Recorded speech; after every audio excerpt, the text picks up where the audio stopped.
નમસ્કાર મિત્રો, આજે આપણે સમાસમાં દ્વિગુ સમાસ વિશેનો અભ્યાસ કરવાના છીએ. પણ એ પહેલાં જો મિત્રો આપણી આ ચેનલને સબસ્ક્રાઈબ ન કરી હોય તો અત્યારે સબસ્ક્રાઈબ કરો અને બાજુમાં રહેલ બેલ આઇકોન ક્લિક કરો, જેથી કરીને આવનારા બધા જ વિડીયોની નોટિફિકેશન તમને મળે અને બધા જ વિડીયો તમે સૌથી પહેલાં નિહાળી શકો. અને હા મિત્રો, જો આપણો આ વિડીયો તમને પસંદ પડે તો લાઈક કરજો, શેર કરજો અને ગુજરાતના એવા વિદ્યાર્થીઓ કે જે ગુજરાતના એક ગામડાના ખૂણામાં રહે છે, જે કોમ્પિટિટિવના ક્લાસમાં આવી શકતા નથી, ક્લાસની ફીસ ભરી શકતા નથી, અથવા કોઈ એવા શિક્ષક છે કે વિદ્યાર્થીઓને ભણવા માટે ઉત્સાહી છે, તો એવા લોકો માટે આપણે આ વિડીયો બનાવીએ છીએ.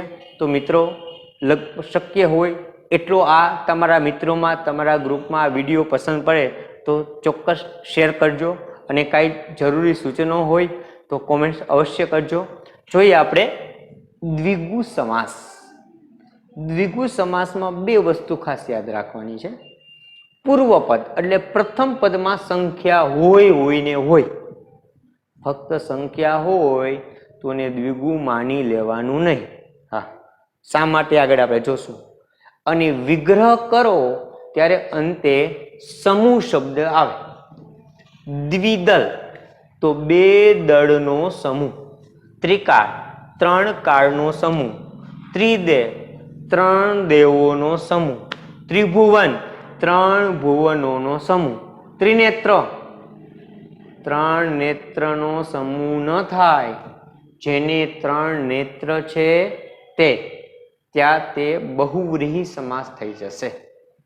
તમને પાછો પ્રશ્ન થશે, સર તમે તો એવું કીધું હતું કે ત્રિ બધામાં હતું, અહીંયા હતું, તે માફી. તો ખબર કેમ પડે કે આ દ્વિગુ સમાસ છે કે બહુવ્રીહી સમાસ છે? યાદ રાખજો, આ બધામાં વાત કોની હતી? તો ઉત્તરપદની જ વાત. દ્વિદલ કોની વાત હતી? દલની. ત્રિકાળ કોની વાત હતી? કાળની, સમયની. ત્રિદેવ કોની વાત હતી? દેવની.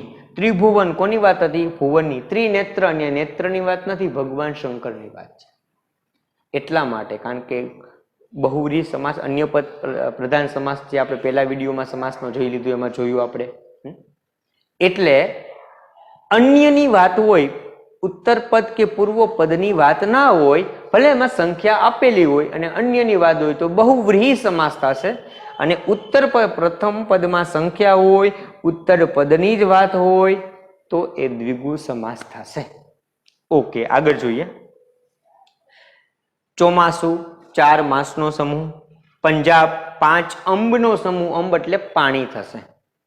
ખટરસ છ રસનો સમૂહ, પૂછી શકાય એવું છે. સપ્તર્ષિ સાત ઋષિઓનો સમૂહ, નવરાત્રિ નવ રાત્રિઓનો સમૂહ, નવરંગ નવ રંગોનો સમૂહ. જો અહીંયા પણ પ્રથમ પદમાં સંખ્યા છે, અહીંયા પણ પ્રથમ પદમાં સંખ્યા છે, અહીંયા પણ પ્રથમ પદમાં સંખ્યા છે, અહીંયા પણ પ્રથમ પદમાં સંખ્યા છે, છતાં બધા દ્વિગુ થતા નથી.